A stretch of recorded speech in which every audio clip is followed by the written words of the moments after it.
It has been too long, ladies and gentlemen. My mission to earn enough money to buy a crack house through online side hustles took a brief pause so I could build other content. But rest assured, this train did not stop.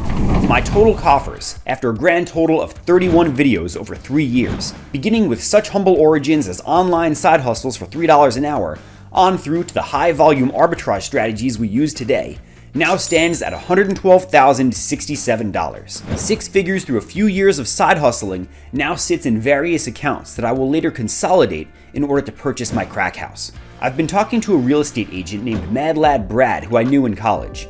When a house opens up in the ghetto where I want to buy property, I will fork over the cash and receive my crack house at long last. I'm antsy to buy, but I'm trying to be patient because I will feel like an imbecile if I buy some other property in another neighborhood and then 2 months later, a house opens up in the area I originally wanted. So with Mad Lad on the case, I'm hanging tight. But now is not the time to celebrate. There will be many stresses ahead and expenses, and I want to continue to stuff my pockets in anticipation. Unlike former episodes in which I gave you an excessive deep dive into everything, this time I'm just going to show you a scorecard of the most common freeloader methods that I've covered before, and then showcase a new one with more depth this round. If you desire that I cover a particular topic in the next episode, let me know in the comments and I'll do my best to accommodate. My scorecard for this episode is $15,000 in counter gambling games, one $7.10 Visa gift card, $38 of Atom cryptocurrency, one set of 24 forks, $375 in ACH transfers, one burrito bowl from Chipotle, 2 iPhone chargers, the electric bicycle that I'll be using in this video, and a kit for popping dents out of cars. And the one we'll cover in depth this video is my gain from delivering DoorDash by electric bicycle. Quickly running through the scorecard, I limited myself to $5,000 of CG gains applicable to the Freeloader challenge each month. CG is a strategy I've covered in many episodes, but historically, I haven't counted cash back as Freeloader gains and just kept the money for myself. To reach $5,000 a month now, I do need to count cash back. The largest contributors to this fund are Stake and Crown Coins. I very strongly recommend them. The $7 Visa gift card is from a class action lawsuit. You can see the strategy on some of the earlier Freeloader episodes. The forks, phone chargers, and dent popper kit all came from Freehaul, where you get free stuff by providing Amazon with reviews. The Chipotle bowl was from an app called Fliff, where you can earn points for gift cards. $375 is from a sportsbook betting strategy called Matched Betting, which I may or may not make a video on in the future. And finally, the $38 of Atom is from a cryptocurrency arbitrage strategy I probably will not make content on except for Patreon members. We can talk about these in the comments or on Discord. The big one for this video is DoorDash by electric bicycle.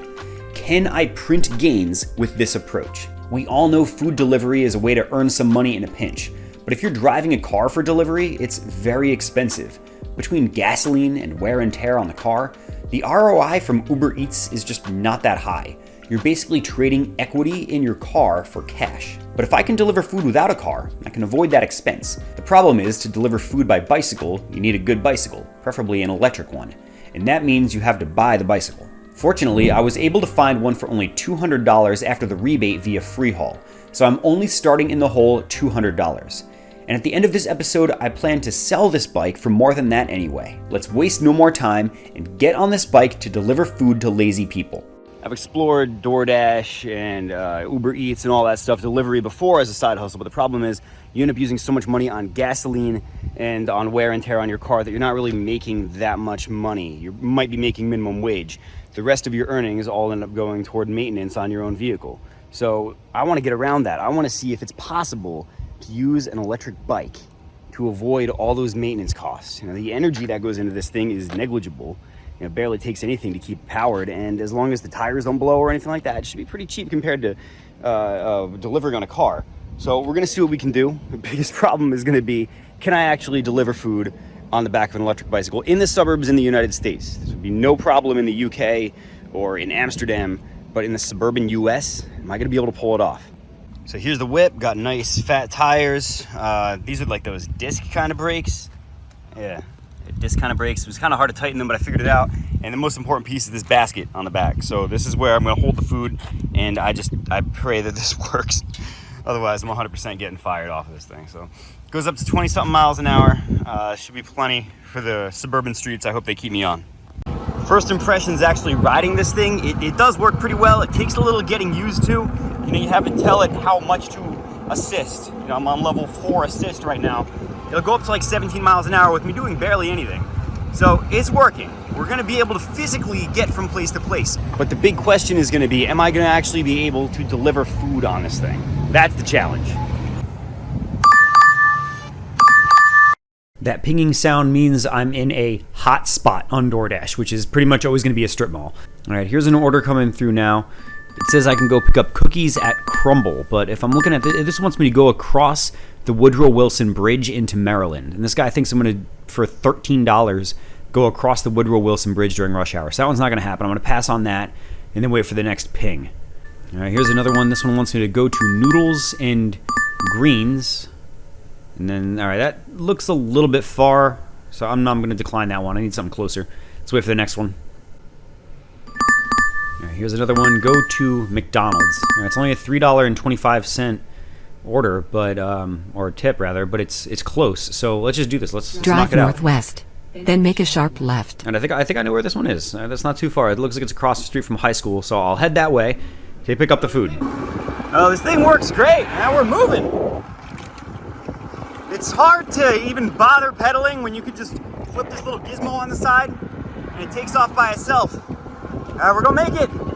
All right, we made it. 50% chance this bike gets stolen before I make it back out. Let's see.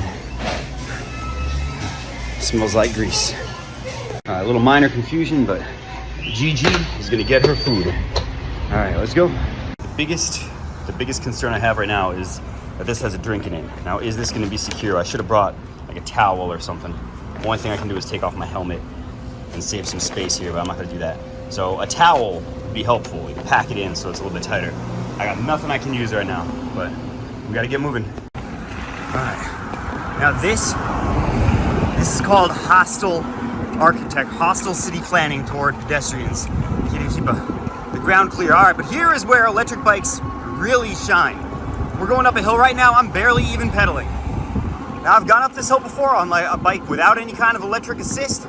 It's a pretty steep hill. It's deceiving in this video right now. This is actually really steep. And it gets worse the closer you get to the top. Gigi, I'm coming. In a quarter mile, I got your turn McDonald's, left onto Gigi. Manchester Boulevard. All right, that was uncomfortable, but we made it. All right, now I'm going to deliver this amazing food. Gigi. Oh crap, look. Shit. Oh, that is not good. That is not good. I'm getting fired, guys. Gigi said that's fine, no big deal. So we're on to the next one now. I gotta go pick up food at Chick-fil-A. All right, so far so good. I'm about to start the second delivery. This is the widest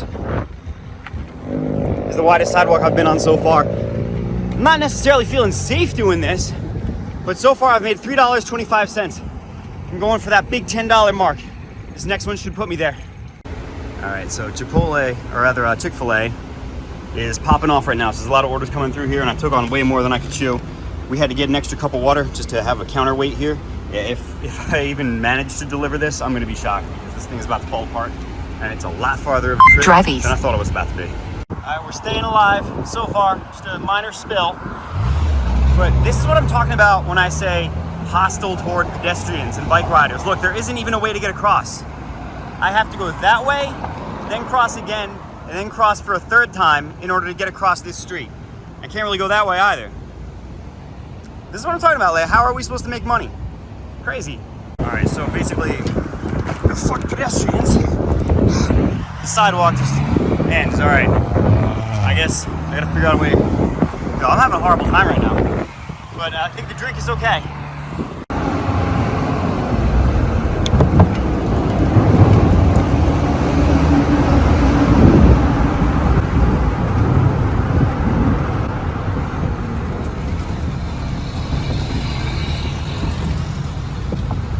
Part of the irony here is that it might actually be faster on a bike.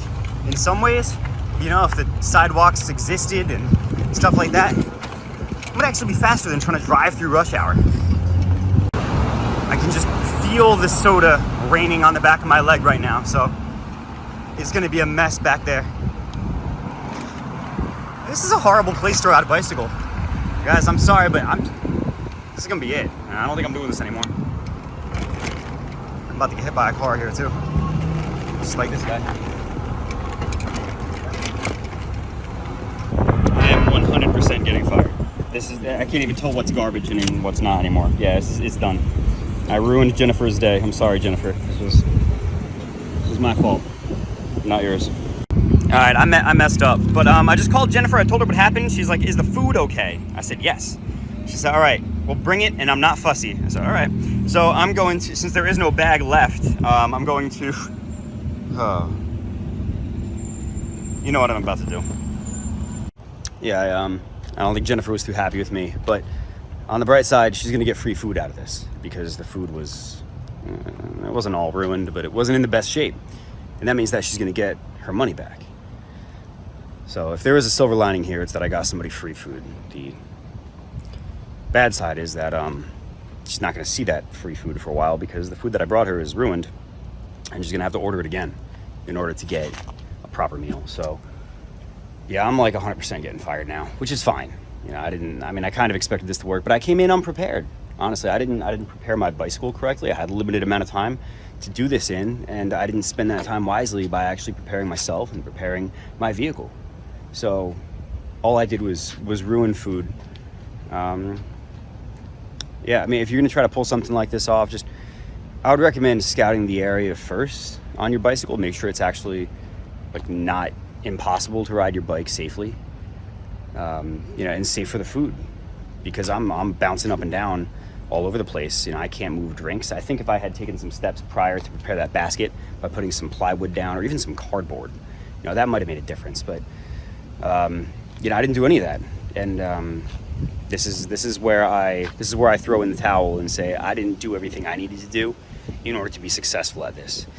So is it freeloading? No, it's not. This was actually quite difficult and a little bit dangerous. But what is freeloading is the bicycle itself. I got this bicycle for like $200. I'm not going to get that back from DoorDashing. I think I made 10, and that's if DoorDash doesn't pull my tips. I think I made $10 in tips for these 2 deliveries, and presumably that's going to get pulled back. But if not, I made $10. Leaves me about, you know, 190-ish or something in the hole. All I need to do is be able to sell this bicycle for more than $200, and I'm green. So I'm going to try to sell it for a little more than that. I'm going to see if I can pull it off. But as far as more door dashing, no, I don't want to. I've ruined one meal and ruined the bag on another meal. So that's it. I'm done. All right, I'm heading home.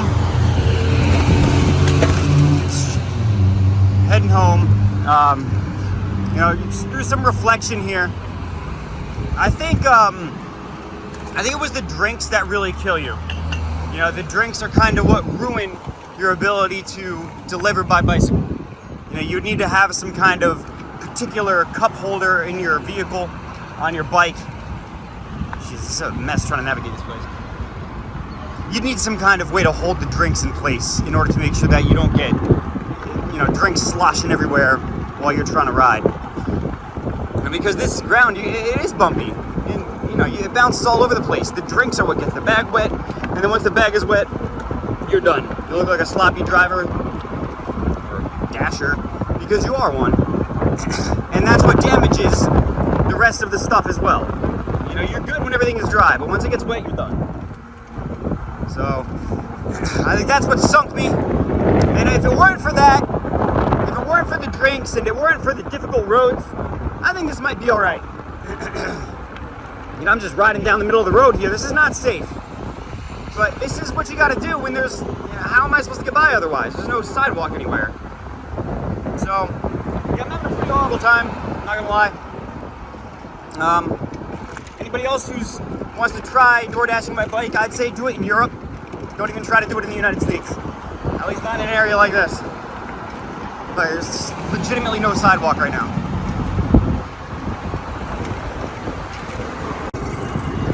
Dude, there is just no sidewalks. No, I didn't realize how few sidewalks there were until I tried riding a bicycle. Alright, there we go. There's one. It starts no way up to it, but there's one. I feel like all I'm doing is ranting about how hostile this city planning is. Look, that's a school over there. That's a church right there, and behind here is all houses. All right, another church over there. This intersection, there is no way for a pedestrian to get across this.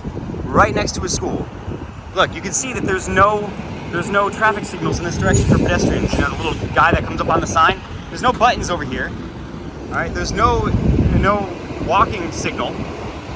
Like, you cannot cross this intersection on a bicycle or walking. And this isn't in some like deep urban area. This is next to schools and churches. So we talk about why don't the kids go outside? This is why the kids don't go outside. I gotta find another way. I mean, I can't really cross realistically like this. I'm gonna just take a minute in a nice quiet park and let's talk about the Freeloader challenge and how this does not apply to it. So I'll start with the good. There was some good to using an electric bike to deliver Uber Eats, DoorDash, all that. And the good was that, one, you are not paying for gasoline, obviously, and you save yourself the wear and tear on your car. And the wear and tear and the gasoline is really what kills you when you're, driving food around or driving people around, if you're doing Uber. And the other good thing is that in some ways this actually was faster. It was sometimes faster to get through a long line of cars on bicycle than it would have if I were driving. There's some of those intersections where I could get stuck at the same light 4 times if I'm driving. Now, it's not particularly safe to be going through those intersections on an electric bike, but I was able to bypass the entire line where the sidewalk did exist. So if you have sidewalks, you have bike lanes, there is some good here. This wasn't a complete loss. I think where it went wrong, the bad side of it, is that I did not prepare this bicycle for delivering drinks. And the drinks are really what killed me, because once that bag gets wet, once the drinks start, you start bouncing around on your bike, and then the drink just a little bit comes out, it gets the bag wet, the bag rips, it's done. You're screwed at that point. And that's what killed me here. And then the other bad side of it is if you don't have a good place to ride, like where I was, it was pretty bad. It was hard to even get through some of those intersections, and the sidewalks, if they existed, were in pretty rough shape. Now, I live in a residential area where sidewalks are a luxury. If you live in a place like that, then this doesn't work. There were a couple of points there where I felt unsafe trying to get through and get up a road like through a hill, and there was no sidewalk. It was blind turns. The road was all busted up. There's no sidewalk. I'm just glad I made it out without getting hit by a car, honestly. So that's the bad. The good is you do save some money. It's a little bit helpful, and the bad is it just very much outweighs the good. So in total, I made myself $9.50, and I am pretty much positive that at least Jennifer, maybe Gigi too, are going to leave very hard reviews. DoorDash might try to take their tips back from me. I'm definitely not going to be welcome on DoorDash again. So that's a little bit of an L, but I wasn't going to use DoorDash anymore anyway. So anyway, the best part of this whole thing was that the electric bike worked quite well. I was sometimes barely pedaling, and I was able to make it up a steep hill. So the electric bike is great. Delivering food on an electric bike was more difficult than I had expected. And I'm not afraid to admit that I've caused some embarrassment to myself by ruining somebody's dinner. Jennifer's dinner might have been in okay condition to eat, but if somebody rides up on a bicycle and your food is all messed up, you're not eating that. You don't know what else it got into. So, yeah, this didn't work, guys. It didn't work. With that mission failed, I did indeed get banned from DoorDash, so big L on that one. And it doesn't look like I'm ever going to receive my $10 of tips either. So that leaves me $200 in the hole for the cost of this bike. But after listing it on Facebook Marketplace for a few days, a lady bought it for, she said, $375, but ended up giving me $380 and refusing change. So the total gain from door dashing is $0. And the total gain from flipping the bike is $180. That puts the total gains for this episode at about $15,600, the vast majority of which came through CG. With my gains, my original plan was to not add to my Freeloader cash pile, but rather buy shares of privately traded real estate through the app Ark7. But the gains were higher than I expected. So instead of going all in, I'm going to invest only the $800 required for the $80 Dividend Day bonus, which secures me 10% off the bat. Then I'll do the same next month for a total of $1,600 in for $1,760 of shares. The rest will go back into my cash balance. I tried Ark7 a few years ago and bought a share of a condo near my house in Virginia. I received dividend every month from that property at about 4.5% APY. That's less than treasuries are paying right now, but the dividend will keep rising with the rent, and the 10% bonus on the initial purchase puts me way ahead of the risk-free rate. I asked Ark7 if they would sponsor this chapter of the Freeloader Challenge, and they said absolutely. You can see my current portfolio here is just property in Alexandria, Virginia. I'm going to expand my portfolio by buying a $660 share of this Airbnb near the University of Washington in Seattle, where they expect 5.7% dividend, and use the other $200 for shares of this single-family house in Dallas-Fort Worth with an expected 4.9% dividend. That's going to be my contribution to the housing shortage. My Dividend Day bonus will add $80 into my $860 investment for 9.3% starting gain. I'll do the same on the next Dividend Day. If you're buying on Ark7 outside of the monthly Dividend Day bonus window, you're probably not going to outperform SPY by holding shares of these privately traded real estate LLCs. But I look at Ark7 as a diversification instrument that acts as a workaround toward landlordship, and you get that nice big bonus. So while I continue patiently waiting to buy my own proprietary crack house, I'll continue adding some cash to this backdoor method of slumlording by owning shares in Ark7 properties. Let's keep it going, and I'll be a slumlord on multiple fronts. Don't forget to join Discord to get in on the action. And if you really want to dive in, join Patreon, where you'll get even more sauce. Thank you guys for watching, and I hope to see you there.